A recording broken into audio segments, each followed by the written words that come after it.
Hello, everyone. Hi, my name is Elon Dene. You're watching Elon Dene Codes. This is a new episode of A Conversation With, and I have the pleasure of having Luce Carter with me.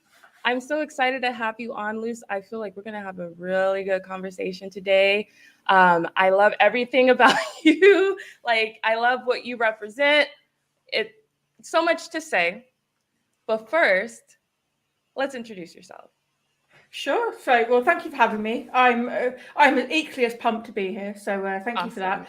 So, yeah, I'm Luce Carter. I'm a developer advocate at MongoDB, which is the only modern data developer data platform that you need. Shameless work plug, but I genuinely believe the products that I work for the company I work for. I'm based in Manchester in England, but I'm originally from somewhere else. So, if you're UK based, you'll understand why I don't sound like the people around me. I'm an advocate for battling imposter syndrome, being open about mental health and everything, productivity, tech. And yeah, I'm an open ADHD sufferer. So if you get me talking about something I'm excited about, I will never shut up. So this could be a very fun evening. Me too. I'm already sitting here all pumped, like, okay, this is going to be epic. I'm loving every minute. So, okay. Before we get into the conversation, I want to kind of touch on an upcoming .NET event in our .NET world.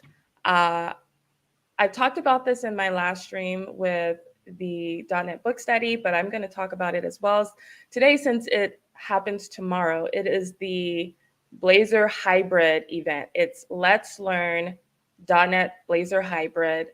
If you click on this link right here, it'll take you to a YouTube channel, the .NET YouTube channel, where you will see the video. It's a virtual event and it's free for everybody to watch.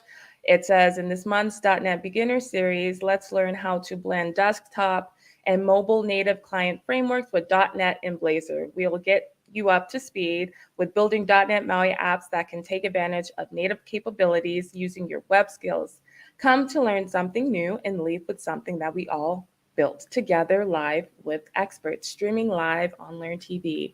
So exciting. Let me know if you guys plan on watching that tomorrow and attending. I think it's a great idea. But yeah, now that we have that, let's talk. My favorite. Let's talk. Okay, where do I start? So where did you start? How did you get into tech? Is tech something you've always been interested in? When did you start learning how to code? Okay, so this is quite a long story. I'll give you the abridged version because at some point in the next few weeks, an episode about me should come out in the MongoDB podcast where I go into my full story in detail. So I won't bore people with going through the massive details. But basically, as well as having ADHD, I'm sort of officially on the autistic spectrum, very slightly. And so sometimes especially I'm a lot better these days, but when I was younger, I'd have trouble interacting with the other kids and they'd have trouble interacting with me. And so it kind of left me pretty lonely, really. I didn't have any friends because I didn't really know how to interact with the other kids. It was, thankfully, it was more sort of exclusion rather than bullying. That kind of came along once I became a teenager. But I was very blessed to have access to computers from a young age. My mum was self-employed my whole life. And so she had a computer to work from home. And so, she'd get a new computer and we'd get a hand-me-down. So I always had access to technology. So they're always something I understood. They were logical. It made sense. I never, when I was younger, I never tried programming. It was just, playing video games or watching stuff, or I'd say looking stuff up, but Google wasn't really a thing back then. But yeah, kind of, as I said, it went into teenage years and that's when looking stuff up started to become a thing. So the internet became Wikipedia, my entertainment, all my friends were based on the internet. And so sort of my love for computers and what they then gave to me in my teenage years, it kind of became my happy place. And as I got older and I realized that I was very alone, it started to impact my mental health. And so, I wasn't in a great place and mainstream education wasn't really working for me just for a variety of reasons. Mainly just didn't find it entertaining, wasn't anything for me. But in the end, I was like, right, screw this, I'm just going to go work full time. Then realized actually you kind of need money to work, to do, not money, sorry, you kind of need qualifications to work full time. Yeah. It's all well and good working full time, but unless you've got qualifications, it's never going to be work that challenges you, from my experience anyway. It wasn't work that challenged me, and you know, I got paid, but not necessarily as well as I maybe could if I just had qualifications. So that's what made me think, okay, what can I do to, you know, get a qualification? What is it that actually interests me? Because mainstream education, you know, the UK equivalent of like SATs and stuff, I was like, nah, I don't want to do that. That's not your thing.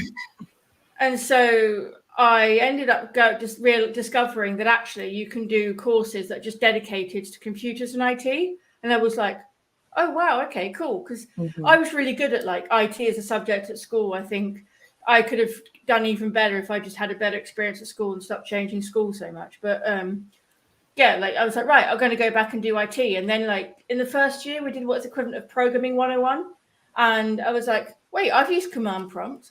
I can make stuff output to the command prompt, because we learned Visual Basic. Yeah. So, you know, doing like .NET things where it's writing out to a command prompt, I was like, whoa, this is cool.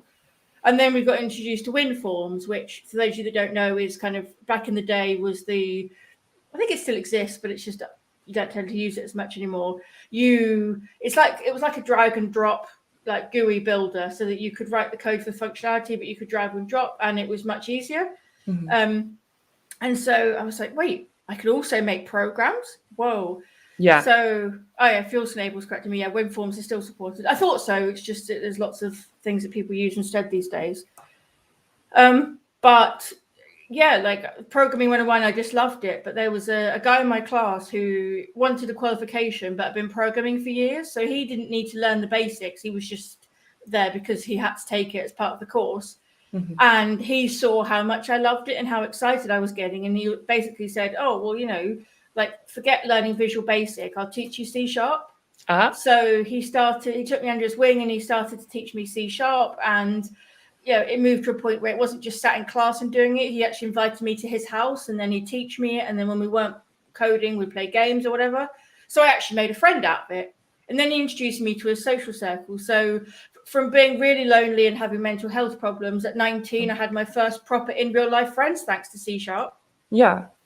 And so and that's why like women of .NET and only .NET initiatives and even being a Microsoft MVP means so much to me, because C# literally changed my life.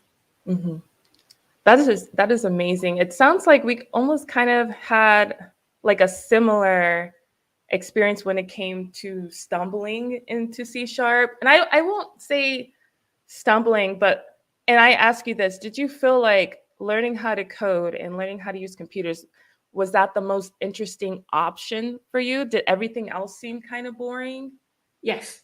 Like but I have this, I don't know what it's like where you are, but here in the UK we have this idea of like we can do vocational courses. So they're kind of like you get qualifications from them, but they're just a bit more practical.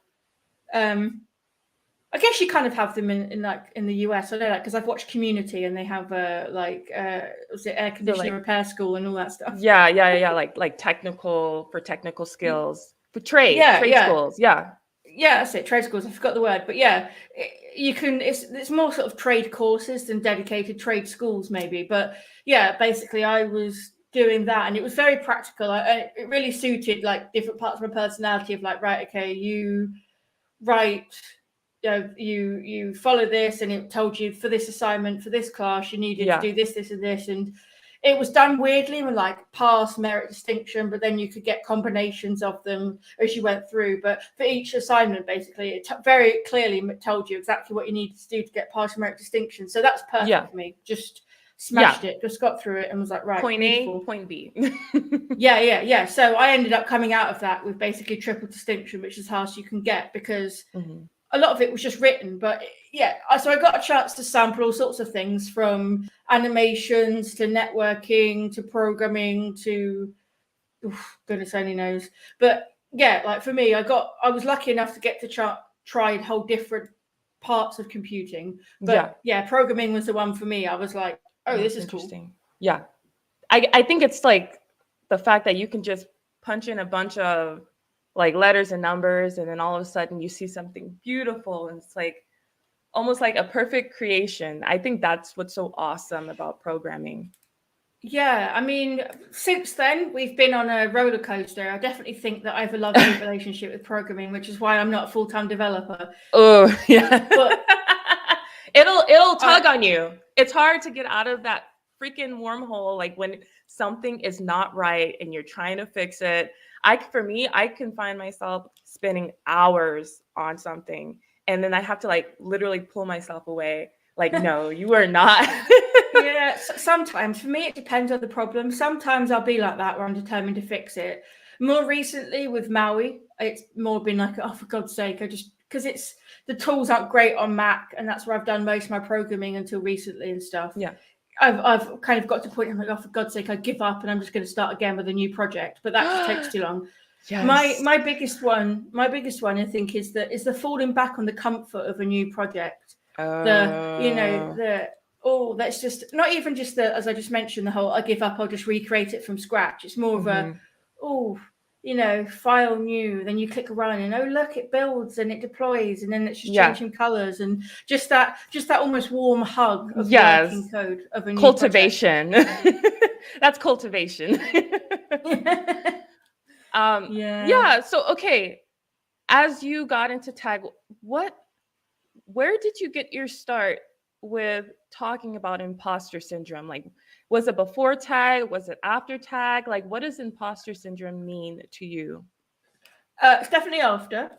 Okay. So it's not something I've necessarily been before I kind of had that moment of realization of what it was. I don't think I'd had it before then, but who knows? Maybe I didn't realize it. But for me, it was very much, as I started to it was programming specifically, and the struggles with the whole problem solving of breaking it down and all the bits that make coding fun, but also can make it your worst nightmare. So it's like a love-hate relationship. It's toxic. It's like it gaslights you. You just can't stay away. I sort of, as I struggled with different things, like when I was at university doing software engineering degree, one of the classes we had to take in the first year was computational maths. And I don't care what they say about foundations, I have not used computational maths since. Like, I do not wake up in the morning and go, oh, let's calculate a logic gate. But that class was particularly stressful to my brain. I'd always struggled a little bit. And I think the breakthrough for me was when I first learned or heard about imposter syndrome and started to read about it, and then started to understand it. Because to most people, I think this is one of the reasons why I'd maybe heard the term previously, but never associated it with myself, is because people kept talking about this, maybe not most common version, but the most talked about, which is, oh, I don't really belong here, I'm a fraud, someone's going to find me out and I'm going to get fired. That didn't really happen to me. It was just more of I never expected to get fired. Like, I've never, it's going to sound really self-absorbed, but I've never worried about that in a job. No. Like, that's not how my imposter syndrome manifests itself. For me, it's always been, oh, okay, maybe I shouldn't be doing this. It's not that, oh, I tricked my way into this. It's more just questioning whether I'm in the right place. And, like, and whether, am I too learning disabled, essentially, to be good at this?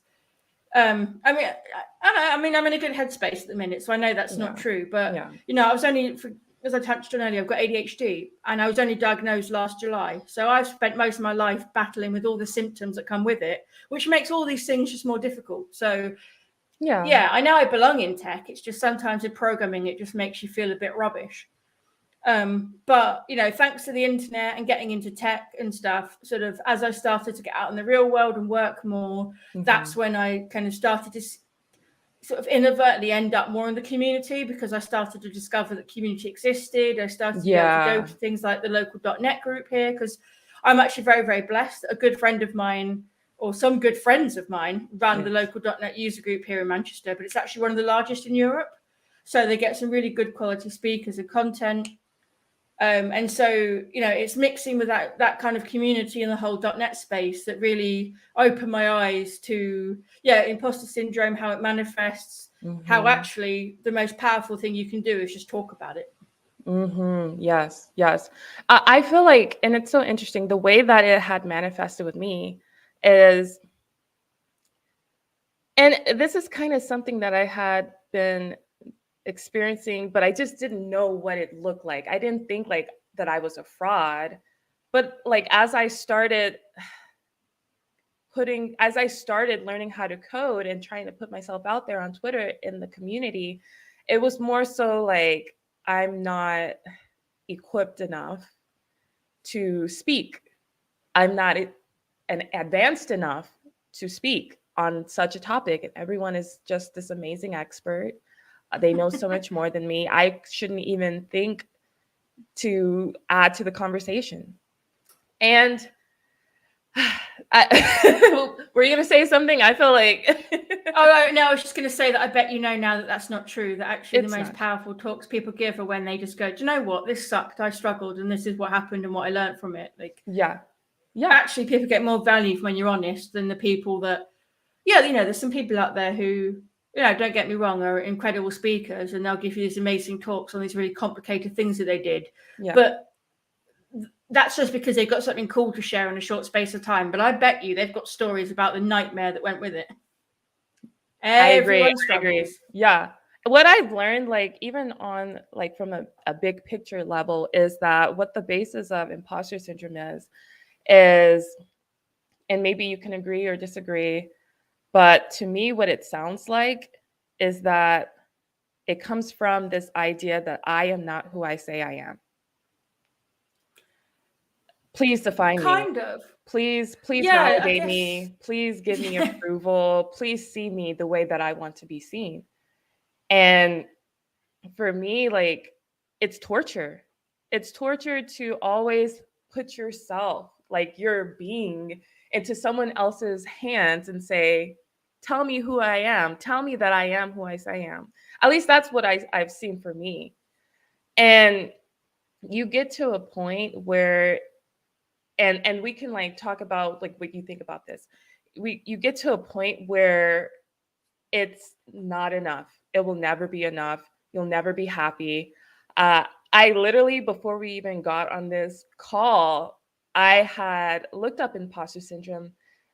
You know, sometimes I like to see articles like what's the current conversation about imposter syndrome. And I saw actor Henry Winkler talk about imposter syndrome and how even he deals with it. And I'm not sure if you know who Henry Winkler is. I love Henry Winkler. Happy Days, The Fonz, maybe. It's an old show for those who don't know. It is. So I've never watched Happy Days, but I do know Henry Winkler and The Fonz because they featured in Weezer's Buddy Holly video. And when, I don't know if you remember or if you're ever involved, ever had it, but Windows 95 back in the day came with a disc and it had a few songs that came on the disc. It was Edie Brickell and her backup group, Bad Times, Buddy Holly, Weezer, and something else. So there was music video. So I'd never watched Happy Days, but I do know about Happy Days because of that video. Okay. Yeah, I missed the Windows 95, but I will say like, and his show that he's in now called Barry.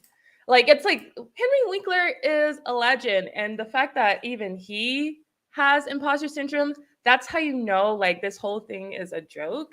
Like it's almost like the prize is yourself.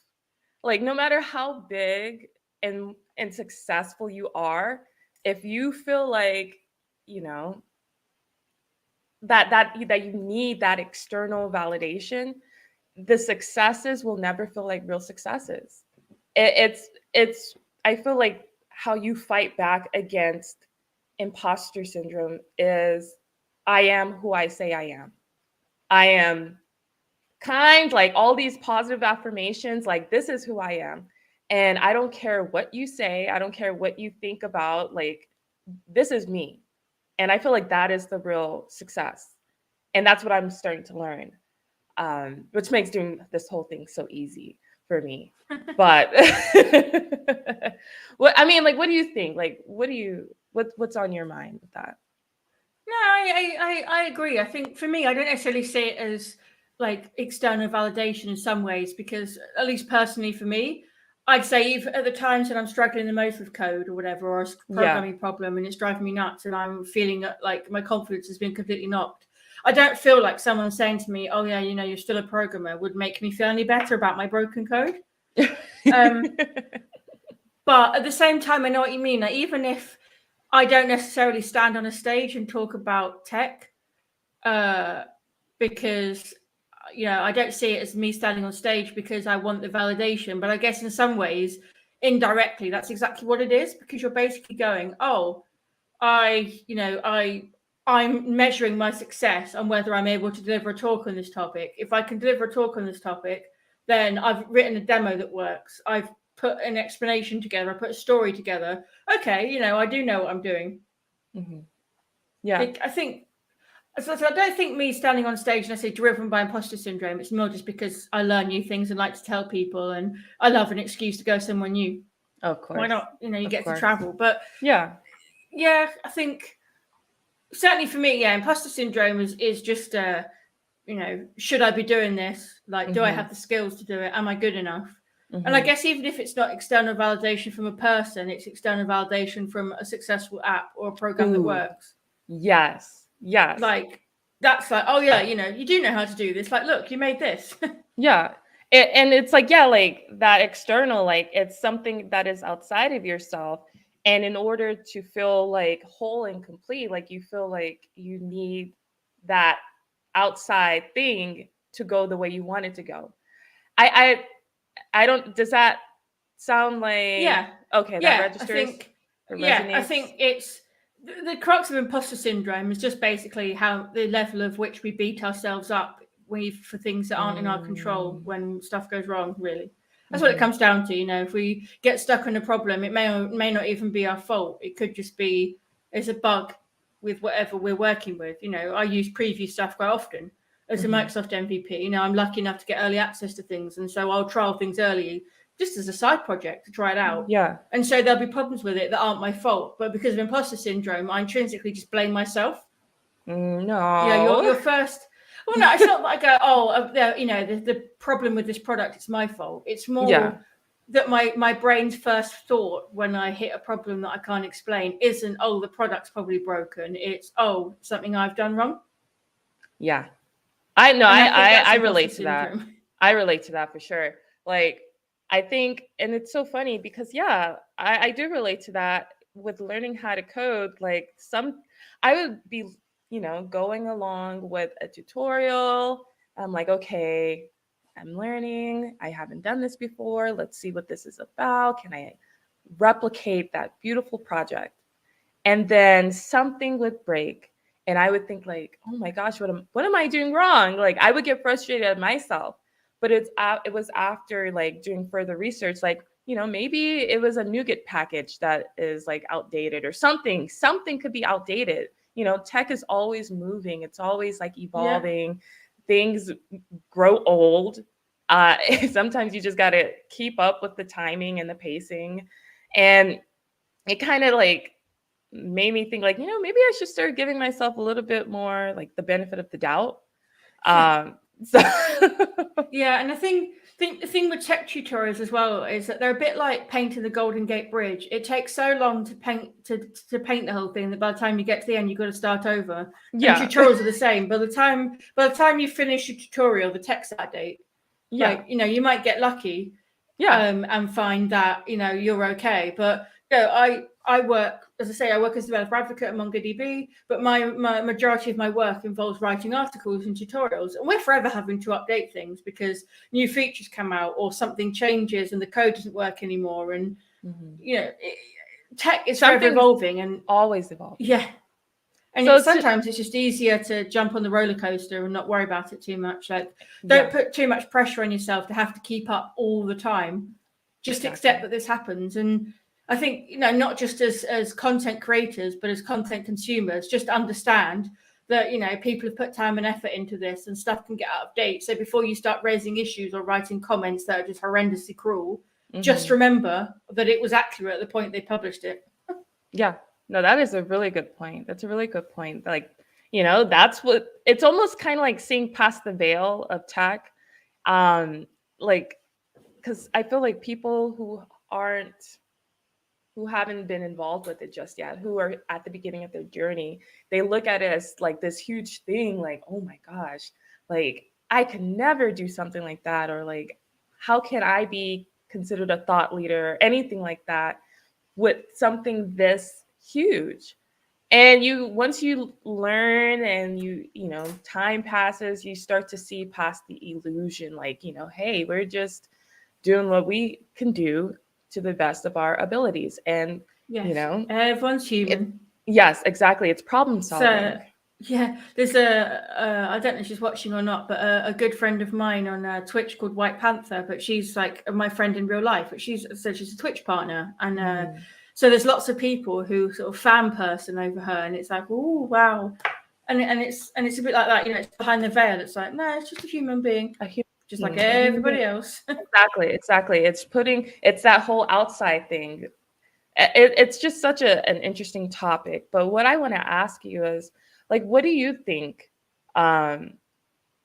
is the cure to imposter syndrome? How can somebody who's struggling with imposter syndrome, how can they conquer it? I mean, sadly, I don't think it necessarily is a cure, because how imposter syndrome manifests for everybody is so subjective. And I think how you handle it is a little bit based on experience. But I think taking a sort of almost therapeutic approach of just talking about it, talk to somebody, find people. You know, I'm part of, you know, some amazing Discord communities in tech where people will openly bring their problems or talk about things that they're having, and it kind of makes you realize that everyone's having those problems. And a lot of the time, you know, your imposter syndrome is coming from a code problem or something not quite working right. So just, you know, you don't necessarily have to sit there and, you know, completely open yourself up by going, oh, my imposter syndrome is happening today. But just go, hey, you know, I'm having this problem. You know, this is what I've tried.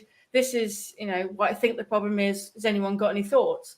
And just by not seeing it as this horrible monster, but instead just seeing it as the problem that needs solving. Yes. It's just, you know, it's like, you know, the radiator breaks. What do?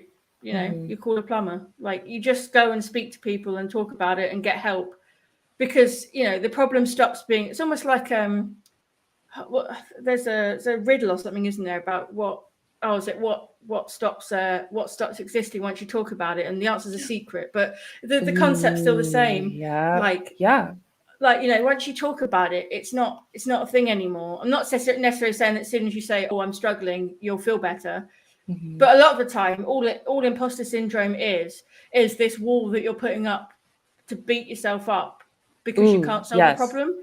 And so if you just give some people some chisels and hammers to help you solve the problem, the wall will go away.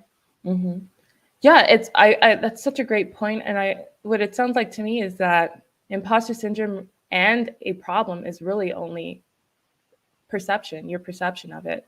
And that once you change your perception, the problem just kind of goes away. Where, like you said, communication, something arises, you talk about it. How do we get past it? Let's not focus too much on the problem. Let's talk about the solution. And once you go take that route, that's when that problem kind of just dissolves, because you minimized it. Yeah, and you know, I agree. And like, imposter syndrome is more than just, you know, a result of a coding problem. Like, don't get me wrong, that was a massive generalization, but, you know, the idea is still the same. Just, you know, take a break, talk to someone about it. You know, don't worry too much, because it's so subjective. You know, you might be thinking, oh, this content I'm creating is rubbish, or people are bored listening to me. And then you'll find that actually people are getting value from it. I always say, if one person gets any form of value out of some content I'm creating, then that's all that matters. Yeah, that's all. Like, you reach that one person. And that's why, like, I feel like I'm so happy we're having this conversation today, just because I know that, like, somebody,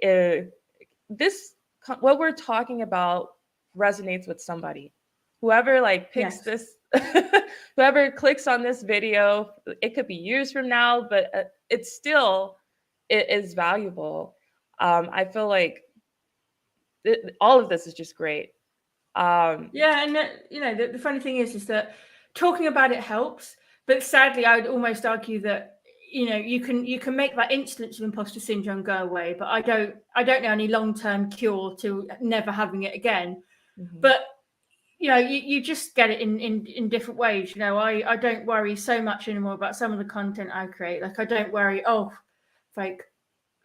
I making sense? The way I look at it with any kind of content, especially public speaking, is there's more than one person in the room. So out of all the options, people chose to come and watch me talk. And rather than get overwhelmed by it and think, oh God, I've got to be good, I just think, well, if they're still here at the end of it, then I've done a good job. Yeah. I mean, like a tip I'd give to anyone that public speaks, by the way, if you're nervous, there's always a nodder in the audience, someone who'll nod when you're making a point. Find the nodder, because if you just focus on the nodder in the audience, don't worry about everyone else. That nodder is just giving you the affirmation of like you're doing a good job. It's like the self pat on the back. I like that. I like the way you're looking at that. Yeah. So going back to being a content creator, because you have a YouTube channel, you have a lot of videos. This is actually how like I even met you, was through Layla, and obviously like Women of .net. I love Layla. Ooh. She's amazing. And Layla's I remember, like during my stream with Layla, when she had me on, we were talking about content creation, putting yourself out there. And I remember you had commented in the chat that quantity is better than quality, and that it's okay to put out pottery parable. Yeah. I was going to say there's a story, pottery parable, that basically that you hear different versions of this, but basically just imagine that you've got a class of students, and the teacher splits them into two groups. One group has 30 days to make one pot. Another group makes one pot every day for 30 days. And you'll find at the end of it that the group that made one pot every day makes better pots by the end of it, because rather than getting a bit neurotic about the details and being a perfectionist, what they've actually done is iterated and improved because they've learned things along the way. And so, quantity over quality. You'll find that the quality improves if you just stop thinking so much about, one perfect pot. Yes. Get your basic points in, what you want to say, get the video put together, get it out there. Because what you care about, others don't. Yeah. Yeah. And I love that. I feel like that.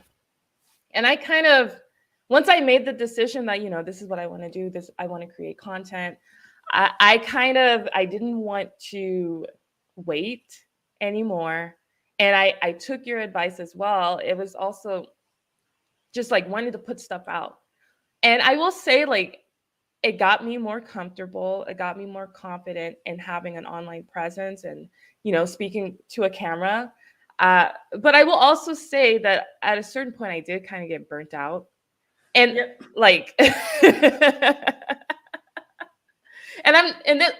was burnt out before, like, you gave me that advice. I'll just say that. I was burnt out in freaking March. I was like, wow, I'm really doing this right now. And I started to kind of like dial it back a bit. But it did give me over that, like that fear of putting myself out there. Yeah. What do you? Yeah, I'd agree, because I remember you saying to me before this that you very kindly watched my video about my goals for 2022. Yeah. One of the goals that I put was I want to attempt to make a YouTube video every week. And at first I kept up with it.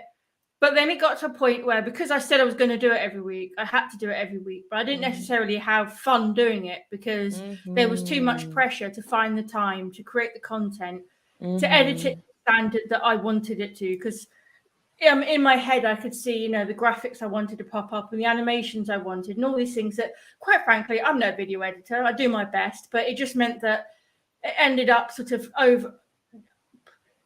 aiming too high, essentially. And so I would sort of put in the effects and the overlays and the animations that I wanted, but it wasn't quite to the standard I wanted. So I just put the video out there. But it was a lot of stress, because I think something like for every hour of content, that like raw footage that you film, you can spend anywhere from like 3 to 6 hours editing that same footage. Yeah. Just from, editing it, clipping out bits that don't make sense, making sure the jumps aren't noticeable, putting overlays in, doing any lighting, anything like that. Like, it takes hours. And so sometimes I was proud of the output, but I didn't enjoy the process. And the thing with YouTube is that if you're not enjoying it, don't, because it takes so much time, and it's just not worth it. And so one of the things I started doing a few years ago, actually, that I really should get back into, and you'll notice this if you go back to some of my older videos, actually, believe it or not, some of my most popular videos actually around Twilio, CLI, and some other bits. I had this idea of One Take Wednesday. Ooh. At 7 a.m. on a Wednesday morning, no joke, I have a laptop on my bedside table. And so, no joke, I would sit on the side of my bed at 7 a.m. on a Wednesday, film a YouTube video in one take and upload it. Oh, that's nice. Because so it was unpolished. I'd make mistakes. It wasn't refined. It might annoy some people. But it was genuine.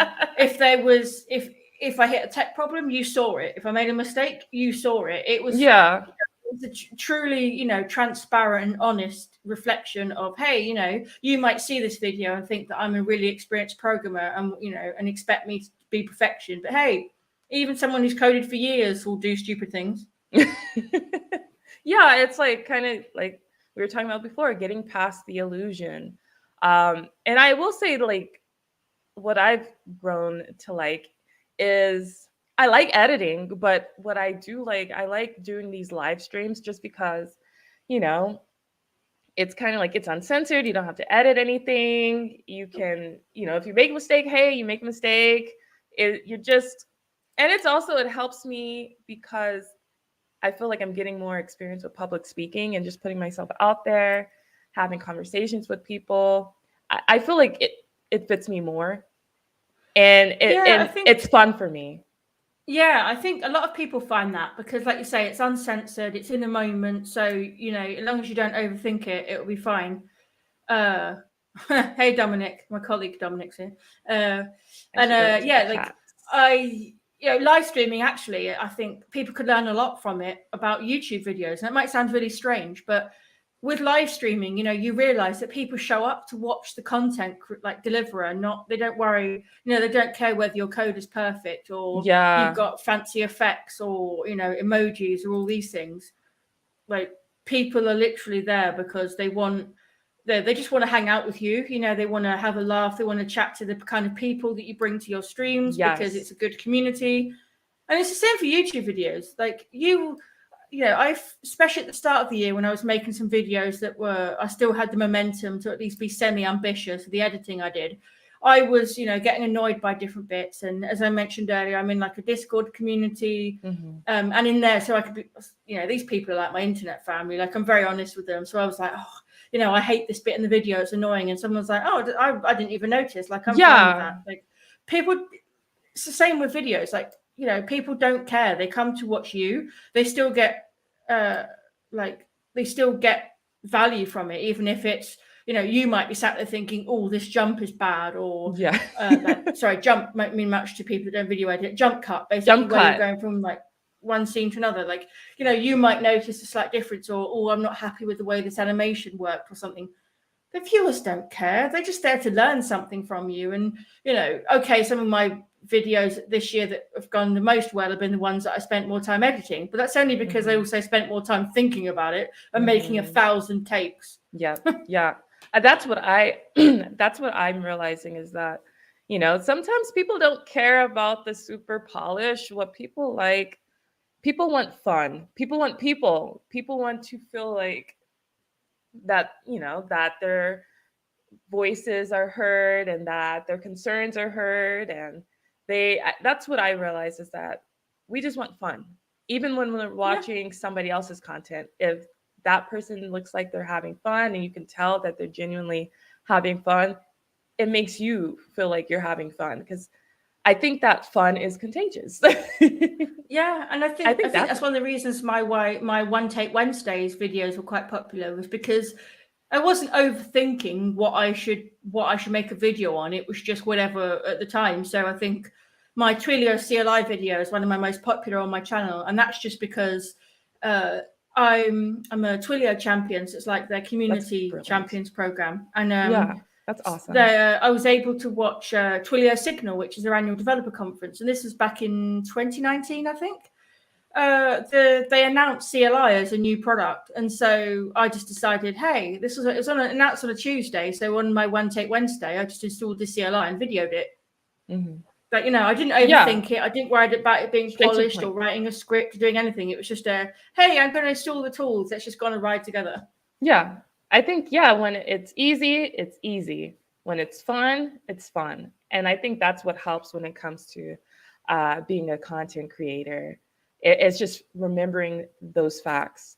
I also want to oh, sorry, what were you going to say? No, I was just very quickly going to say that I agree. Yeah. I think, like you touched on earlier, fun is infectious. If you're not having fun, the viewers will pick up on it, whether you mean to or not. Mm-hmm. So that's why I've stopped posting as much, because I do other content creation. I write blogs for work. I create code samples. I Twitch stream for work. Sorry, I don't Twitch stream for work anymore. We switched to YouTube. I live stream for work now. And I Twitch stream for myself outside of work sometimes. And so I've shifted. I've not stopped creating content. I've just shifted the kind of content I create. So I'm trying not to be too hard on myself. Like, you failed this goal. No, my goal's just shifted. It's shifted. That is a great point. Being flexible, being fluid. I think that is the key, because if you're being stubborn and unhappy, no one wins. No one wins. So, I mean, if you're stubborn and happy, okay. You're happy. Okay, so I wanted to go into the chat. I feel like there's a lot of people in the chat. I don't want anyone to feel ignored or anything like that. I'm so happy to see so many people talking and watching. I have the lovely Sophie. She says, hi, interesting Sophie. convo. Hi, Sophie. Thank you for watching. Oh, bit off topic, but I really like the pre-show music. Oh my gosh. I love it too. Thank music you. Music can be the best part. Yes, it just gets people going. Yeah, when I Twitch stream, I have I don't tend to go and be right back very often because my streams are never that long. But I have a song that plays when I switch to my Be Right Back screen. And sometimes I delay coming back for like 30 seconds or more because I'm just sat there dancing to the music. Like, grooving, visualizing. Okay. Badger says, sometimes it could be a matter of you see other team members doing a lot of things. You feel like you're not contributing to the same degree, that your contributed value is peanuts in comparison. Going back to, I believe, like the imposter syndrome topic. Yeah. Yes. Yeah, absolutely. Yes. Am I doing enough? Like that question. Yeah. And I think the biggest one for me, and thankfully moving away from development as a job has saved me from it, is that horrible feeling of, oh, sorry, it's warm in here. That horrible feeling of, like, oh, we're in this meeting, we're talking about this project we're working on, and people are just sat there coming up with suggestions of like, oh, but what about X and Y? If we do this code thing, it'll impact this other code thing. And my brain just never worked like that. So I ended up just sitting there thinking, I'm rubbish at this. Like, why do I never think of these things, like, ever? Yeah. When they seem like super in charge, like taking on so many different things, and you're just like, okay, what can I do? How can I help? Let's see. Why is it that there are like 0 tech streams I like to watch for days, and now there are 4 streams at the same time? Well, I'm happy you tuned in out of all the 3 other streams. So some people use presentations as a way to force themselves to learn something. I feel like for me, what helps to learn something is for me to talk about it and to present. It helps because I have to like throw myself into it. Yeah, I kind of do a variation on that, which is kind of, it's not necessarily force myself to learn something, it's force myself to do something. So like as an ADHD sufferer, one of the biggest things that we need to get anything done is stress response of a deadline. So I sign to things so that I'll force myself to do it because I've got a deadline then and I have to do it, because self-imposed deadlines don't mean toffee to me. My brain's like, no one else is relying on you. Who cares? Yeah. That hard deadline. Yeah. Let's see. Moki. The more you know, the more you feel small in comparison. So my escape from this is always to compare myself with my old self. Am I improving? Where do I want to be? What do I have to do to get there? That is a great point, Moki. Great point. I hope I'm pronouncing your name correctly as well. Yeah, like, and I think that's what's so, I guess, telling is that sometimes you really do have to like look into your past lives, your past selves, and see like, hey, like, what the heck?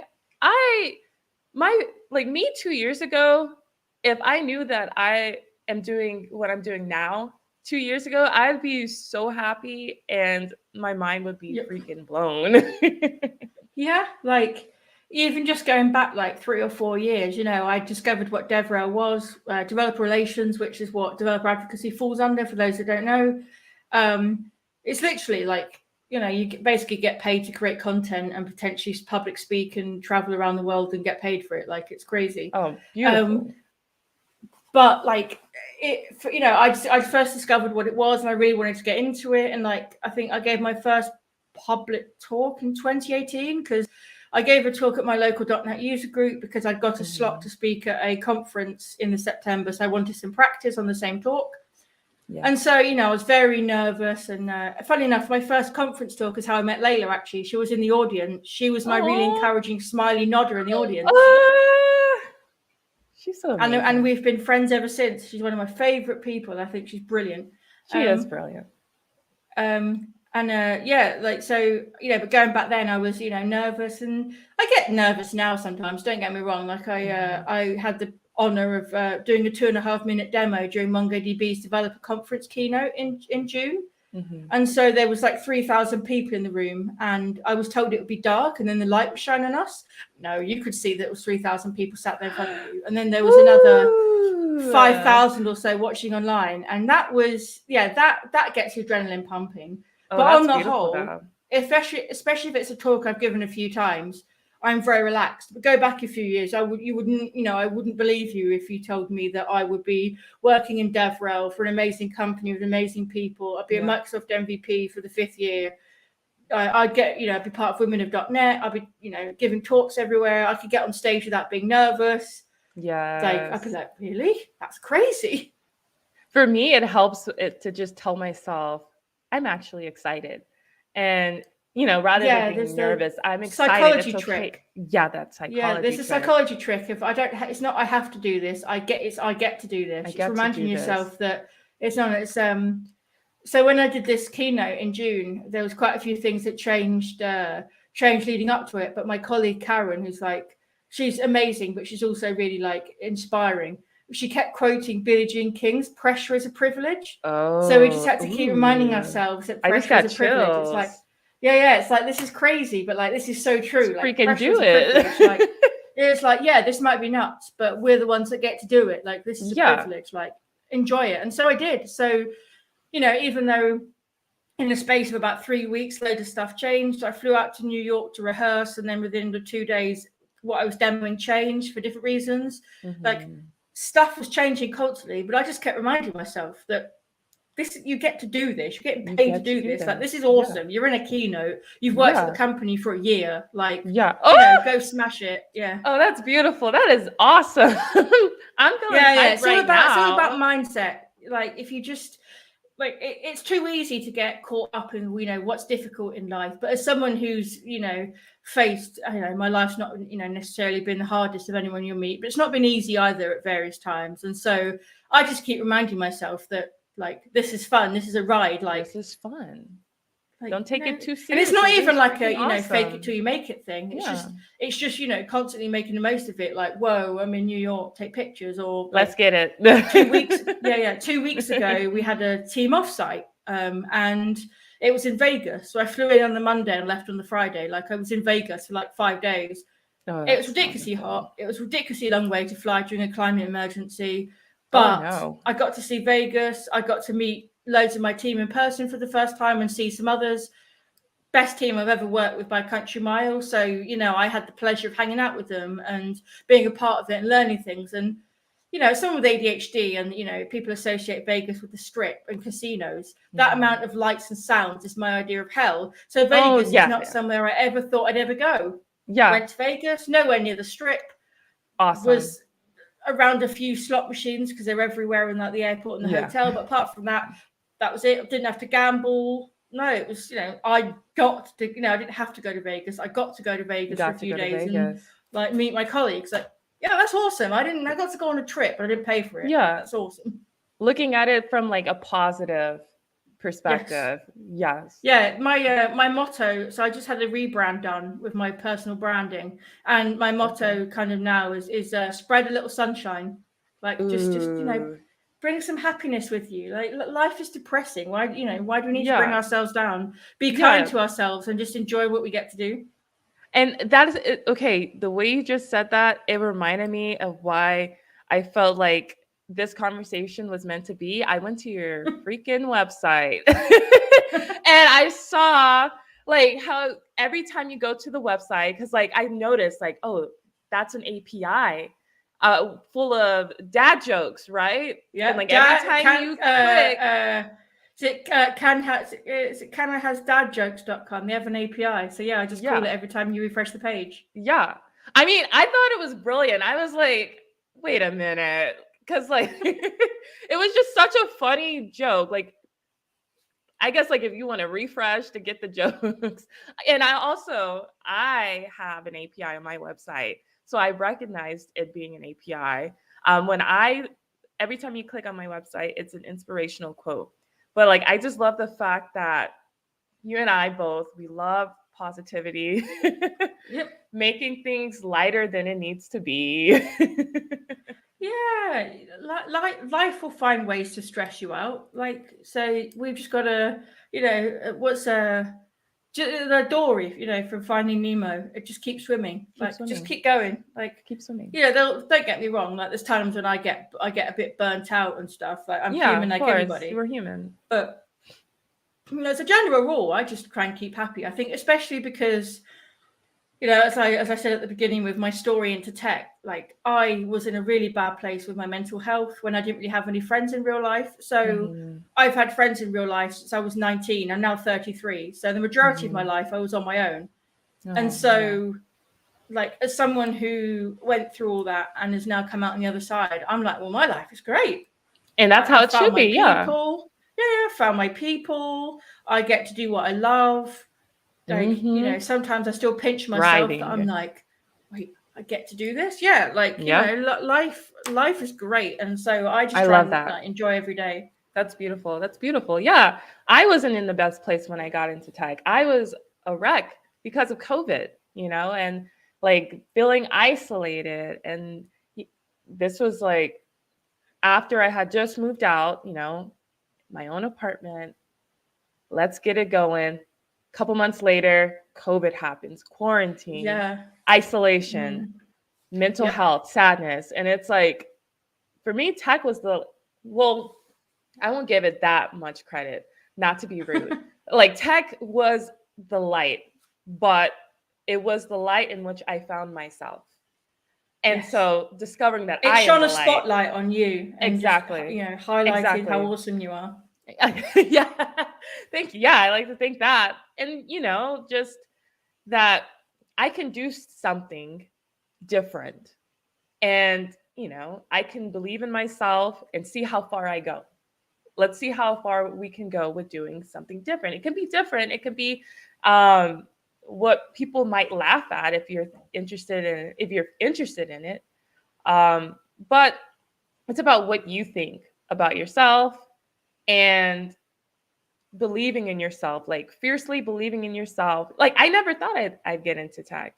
I never thought that I would learn how to code or anything like that.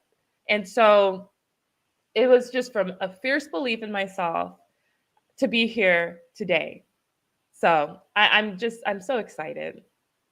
Yeah, it's great. And like, it's awesome, you know, that we get to do these things. And like, I can understand completely about like the pandemic. I think that's another reason why, you know, now things, I know there's different COVID variants floating around, but you know, there's no, certainly here in the UK, there's no restrictions. And yeah, I still wear a face mask when I catch the bus and stuff. Like, I'm one of those people, I never stopped. But you know, again, I also live alone, and so for me, lockdown was very isolating because yes, I like my own space, but I didn't ask for 3 months of never seeing anyone. Yeah. Scary to see my mom, like. Yeah, I mean, the only saving grace for me is that here in the UK they had these rules that if you lived alone, or you lived with people under 18, you could form what's called a social bubble with another household. So basically, you could act like, as long as you didn't have any other households you mix with, you could just mix with each other's households like you live together. So it meant that, you know, for a while my parents like were able to come up and get me and then take me there for a week. So I'd actually have some like social interaction for a week. But yeah, they're the only people I could see and hug and stuff for months. Oh my gosh. It's tough. I mean, I'm lucky that I love my mum and my stepdad. I adore them. And so, yeah, it was lovely to see them. But yeah, certainly, you know, when you, even people that live alone, like, it's not that we don't like people, we just like our space. And so, it was a challenge for everyone. So, of course. Coming through that, it's like, well, you know, I survived 3 months of like barely leaving the house except to go for a walk. Like, look at me now. I get to go to Vegas. Like, hell, this is fun after everything we've been through. Let's get excited. Yeah, and I'm off to Boston in September, which is going to be a bit of a Me too. Women of .NET reunion, because quite a few of us will be at the same event. Yeah, and I'm gonna meet you in person, and I'm just so excited for that. Okay, so we have a new chat. Well, this is kind of like an older chat, but still. I find I have imposter syndrome when talking to people that paid money to see good content. So I prefer to do talks when people get cakes. I'm not sure if I get that one. You don't like my talk? Eat the cake and be happy. Be happy. But my imposter syndrome is more like, am I giving people the bang for their bucks? Okay, no, I'm starting to get it now. I get what you're saying. Like, if people are paying to see you speak. But the way I look at it, right, is that the kind of conferences and events where they can charge people to come and watch you speak are in that position because they've been running it for so long that they've earned the sponsorship to cover all of that kind of thing. You know, people don't pay to go to a conference if it's not got a reputation for providing the value to make it worthwhile. So there'll be an agenda committee who've chosen for you to speak there. And so if you've been invited to speak at this event, it's because you've earned your place. So you don't need to worry about bang for your buck. Like, you've earned your place for being invited. It's someone else's problem if if they got bang for their buck. And again, you know, how do you know? It's subjective whether or not they consider they got their value for money. Exactly. But obviously these things are subjective, so it's very hard for me to sit here and say, oh yeah, you know, don't worry about it. But yeah, just take it from someone who has spoken at conferences where people are charged and has also been on the agenda committee for conferences where people are charged. A lot of thought and time and effort goes into who the speakers are. If you made the cut, it's because you belong there. I love that. And honestly, it makes me feel great even just hearing that, because, you know, Boston, that the conference in Boston, that's going to be my first conference, like in-person conference. So it's going to be awesome. And it's going to be so awesome. As long as the schedules are on our side, the gang will be there to support you. I look forward to it. It's going to be so awesome. Let's see.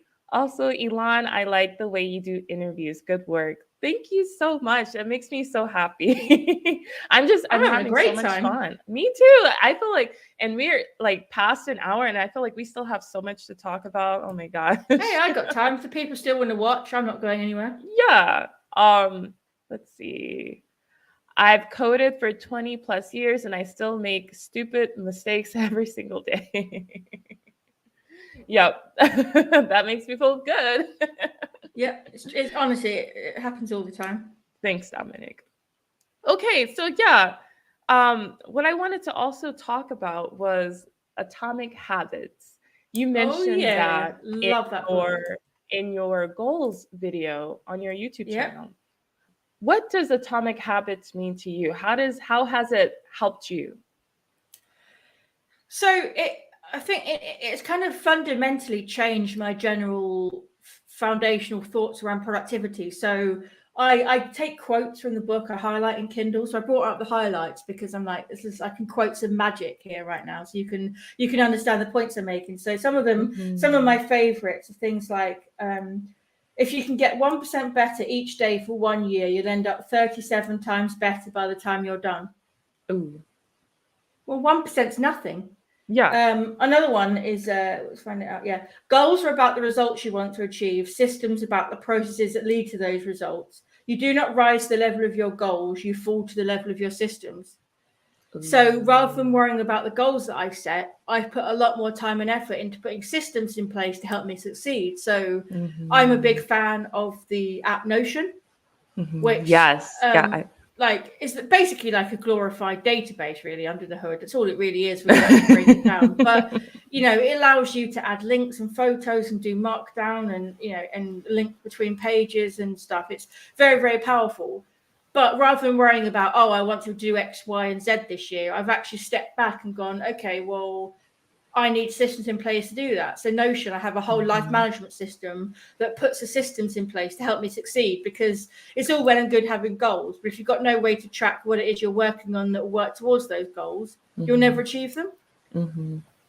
So that's a big one for me. And also another one I love is in fact, the word identity was originally derived from the Latin words essentitas, which means being, and identitem, which means repeatedly. Your identity is literally your repeated beingness. Repeated beingness, yes. Oh, so we're touching on something. It's not about saying I want to be something. It's saying I am something. Repetition. If you've sat at your computer and written, HTML tag, closing HTML tag, opening body, close body, and written some text, you're a programmer. You don't want to be a runner. You just put your sneakers on and go for a jog. There you go. You're a runner. Like you are like what you be. So what you be. Don't worry so much about Don't worry so much about trying to set goals are important because they give you a compass direction to aim for, rather than goals give you some direction, but systems give you the way to achieve it. So it's like goals are your sat nav or your GPS, but your car is your system. Like you can't get there. The foundation. Without a way to get there. Yeah. It's a foundation. And so, and the other thing, Atomic Habits is literally talking about atomic habits. It's about the little things that you can do that snowball into bigger things. So it talks about things like habit stacking. So it might be that you start off by saying every day, I'm going to get up at 7:30 a.m. And then once you get into the routine of doing that all the time, you then stack onto it. Every day, I'm going to get up at 7:30 a.m. and make the bed when I get out. And so then you become someone who makes a bed every day. And then you start off with a win because your bedroom looks nicer when the bed is made. And, it's just about making little significant changes. So sorry, go ahead. No, go on. What are you going to say? I was going to say, so it sounds like your identity is built off of repetition. Yeah, it's just about, habits are built from repetition. And so, and it's harder to pick up good habits than it is to pick up bad ones, like, unfortunately. But because there's the whole reward thing, and normally bad habits give you more instant gratification, like scrolling Facebook or something.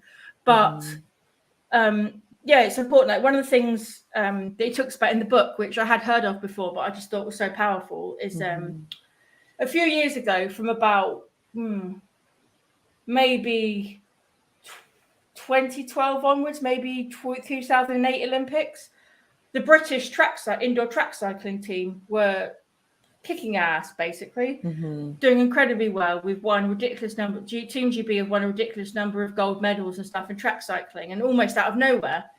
And it's because they picked up this concept of marginal gains. So rather than thinking, you need to, change everything, it's just making little changes for that 1%. Tweaks. And then before you know it, it's amazing. So it could be things from the material that their cycling suit was made from that makes them more aerodynamic, or, I can't think of other examples, but it actually gets described in that book because a lot of sort of sports science went into this whole marginal gains. But it's true.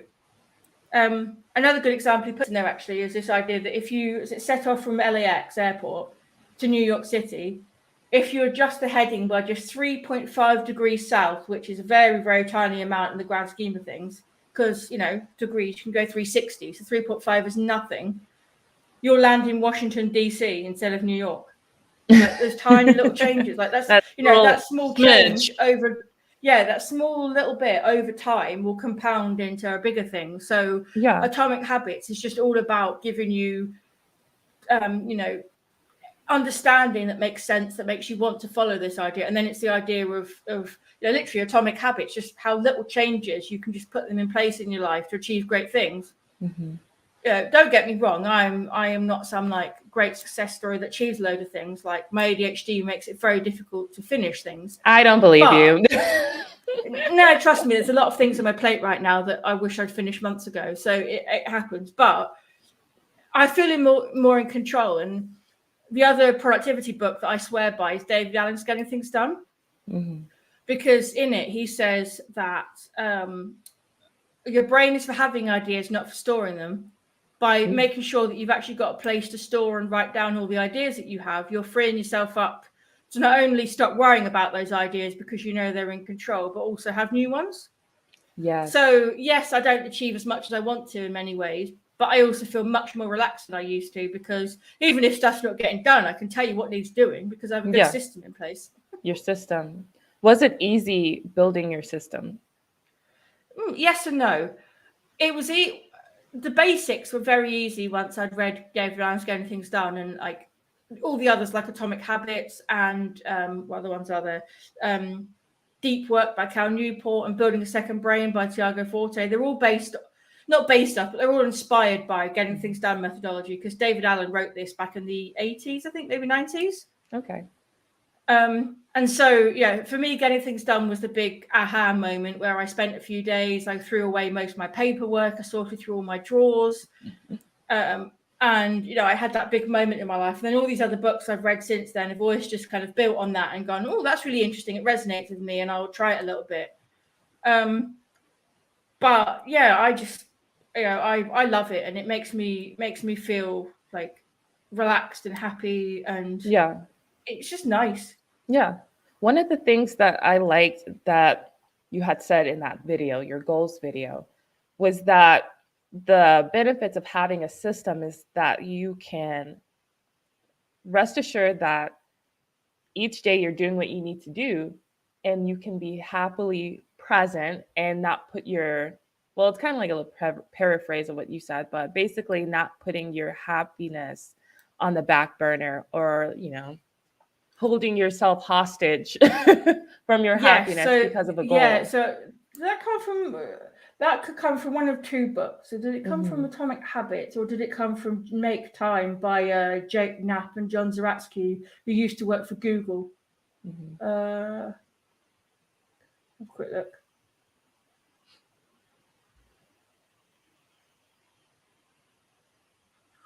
Can't remember, but yeah, one of those two books. Anyway, basically he was talking about the fact that, it probably actually came from Atomic Habits because talking about systems and goals. Yeah.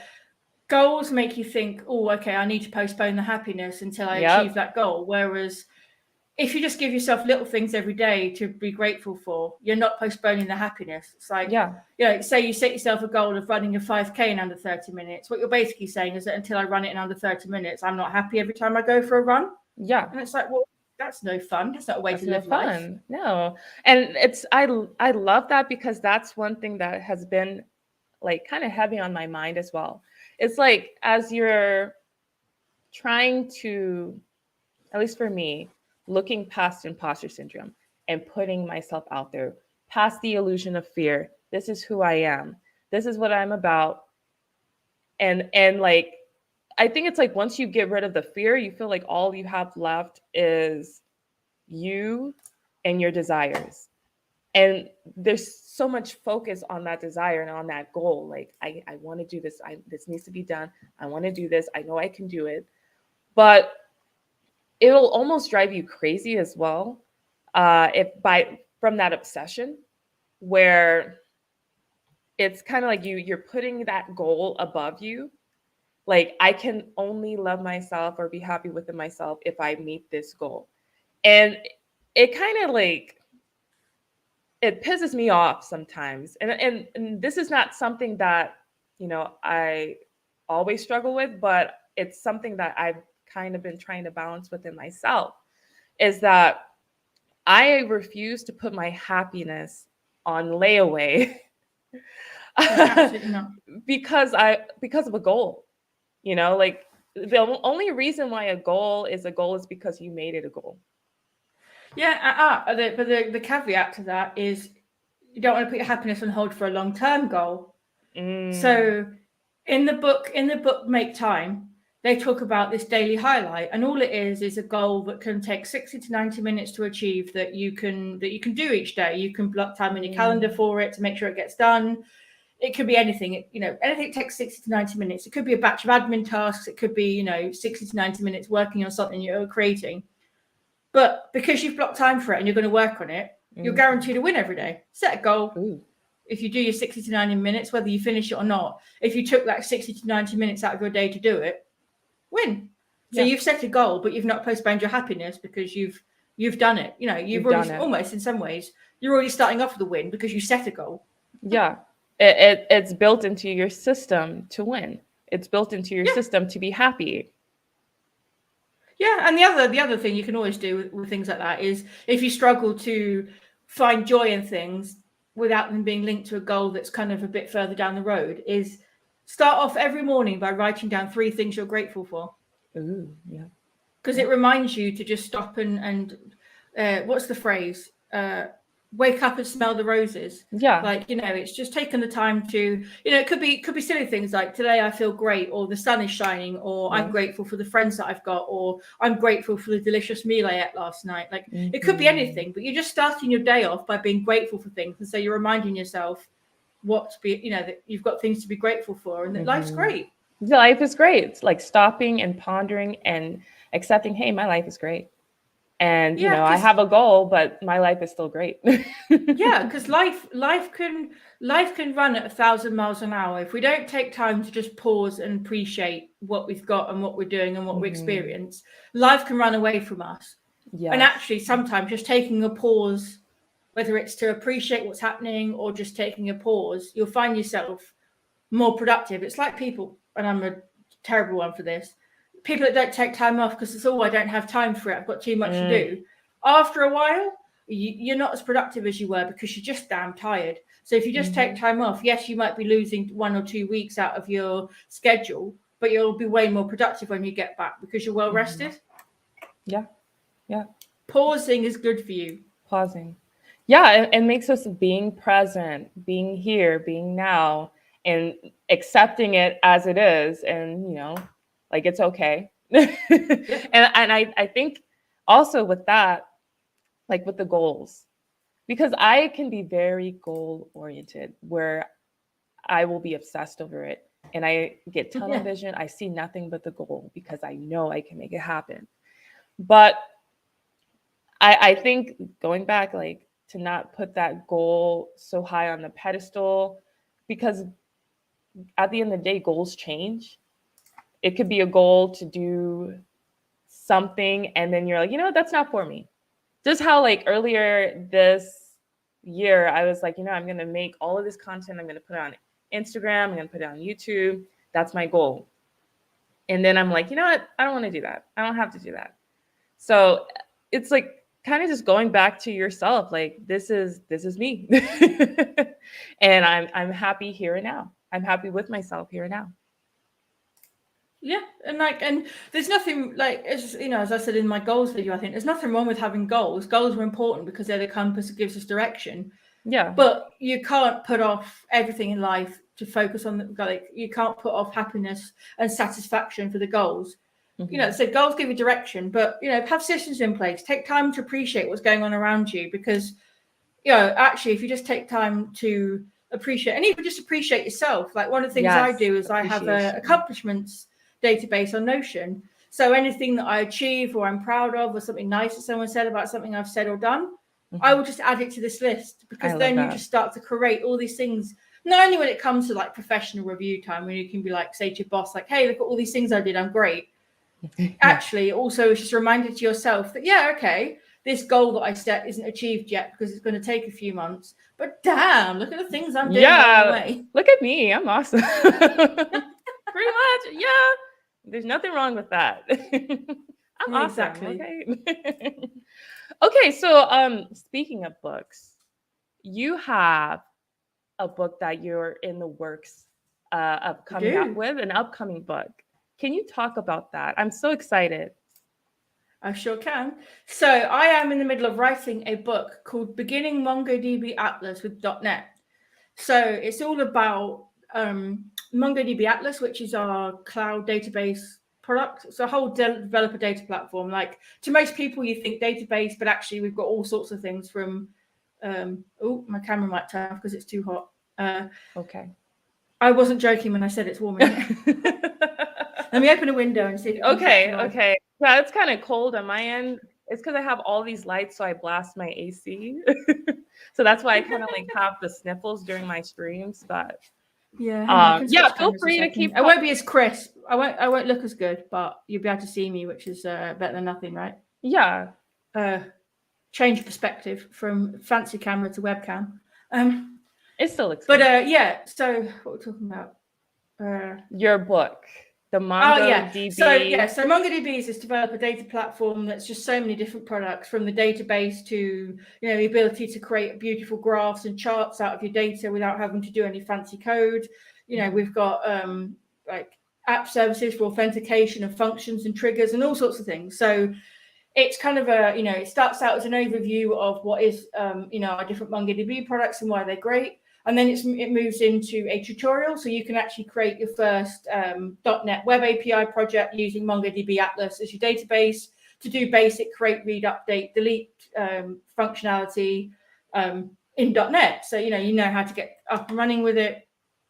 And then it will sort of move on to, okay, well, what else can you do with it? What other ideas can you have?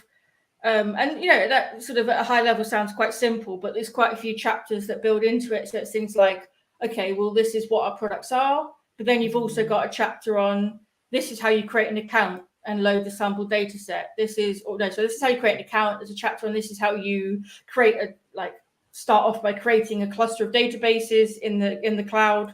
And then this is how you load our sample data. So you don't have any data of your own. Doesn't matter. It's like hundreds of megabytes worth of data that bring in for you that will allow you to just try things out.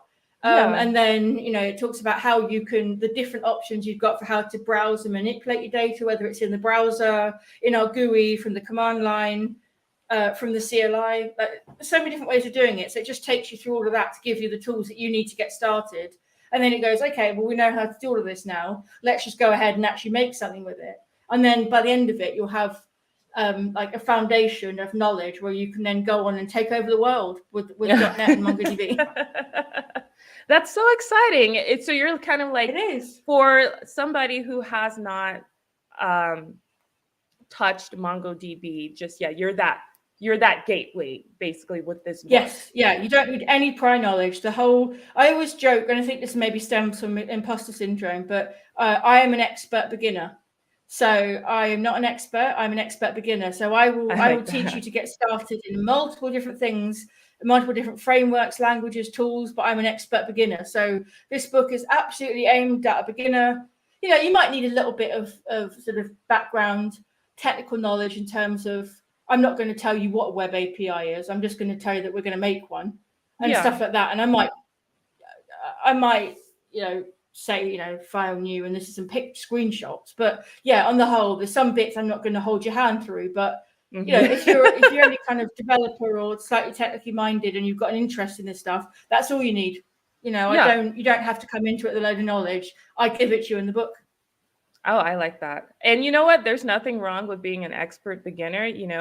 That the expert beginner is the person who can break it down for somebody. I made a career out of it. Exactly. Because the difference between I feel like that distance between somebody who does not know any of this information at all and the expert can be so far, where the expert is talking and, you know, it's common knowledge to them, but for the person who has no experience at all, they're just like, what the heck? So I feel like the expert beginner is the bridge. So there's nothing wrong with that. No, I'm you know, maybe expert beginners, obviously calling myself an expert in beginning things, but you know, as I joke, like I've made a career out of it. I'm literally a developer advocate on a content team, and the majority of the tutorials I write, if they're tutorials for a framework or a language, they are literally getting started. So like I did one a few months ago for TypeScript. I'm not a TypeScript developer, but like it talks you through how you can make a web API with TypeScript and MongoDB. That's awesome. I have to check that out because I've been interested in TypeScript as well. No. So we have what we call SEO content at work. So it's things that we put a lot of research and effort into what developers are searching for, whether it's directly with MongoDB and the keywords or not, and creating content for it, because we're all trying to, you know, we're serving our developers at the end of the day. It's not about what we think we should write, but it's what people are looking for. And we go, hey, you know, you're searching for this stuff. Let's help you. And so this SEO content goes in mongodb.com. And so we don't have our names associated with it. So you wouldn't know I wrote it unless you looked at the GitHub repo and saw that I made it. But it's not about credit. But if you won't find that article if you ever want to read it by searching for me. But the article does exist, and it's not on my GitHub, but it is on our MongoDB developer GitHub. And I have strong feelings about decent README. So it has an architecture diagram. It has a link to the article in the GitHub repo. That's awesome. That's awesome. So Luce, when can people expect your new book? Okay, so the draft with the publishing company, the first draft is due in September.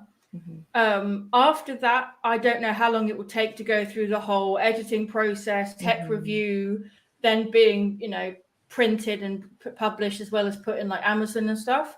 I don't know how long that would take, but I like to think that it'll be end of the year, early next year. Fingers crossed. Yeah. I'm so excited for that book. I will be looking out for it. Woo! And I'll be sure to share it with my Discord community as well. Yeah, do it. And you do book club stuff sometimes, don't you? Yeah. .NET Book Study. I do it every Fridays now. Nice. Well, you know, I'm not suggesting that you should do my book in the book study, but if you ever do, I'm more than happy to come and answer questions if people need any help. Oh, that would be perfect. I actually like that idea. That would be such great work. Hey, why be friends with the book author if you can't get some benefits out of it, right? Okay. Perfect points.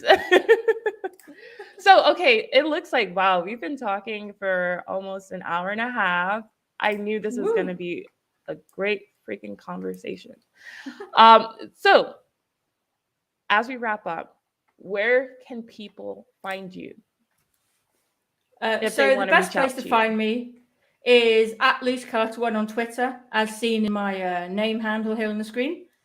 That's probably the best place to get hold of me, because I do look at my messages. If you've got a question or you want some help with something, I can certainly do my best. And if nothing else, I can point you in the right direction. So yeah, at Luce Carter 1 on Twitter is a very good starting point. Other than that, I guess just look out for me at a .NET event near you.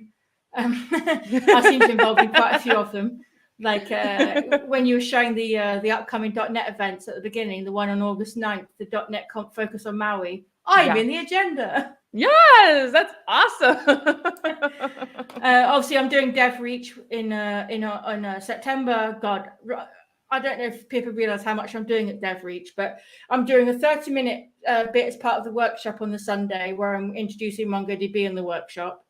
I'm doing a neurodiversity and tech panel with Alyssa at some point. I'm also doing a talk on MongoDB Realm, which is our mobile SDK, and Atlas App Services, which is, as I mentioned before, like authentication and other useful stuff. And then I'm also doing a talk on productivity, where you'll get quotes from things like Make Time Book and Atomic Habits. You sound busy. Well, welcome to why this is my first proper time off all year.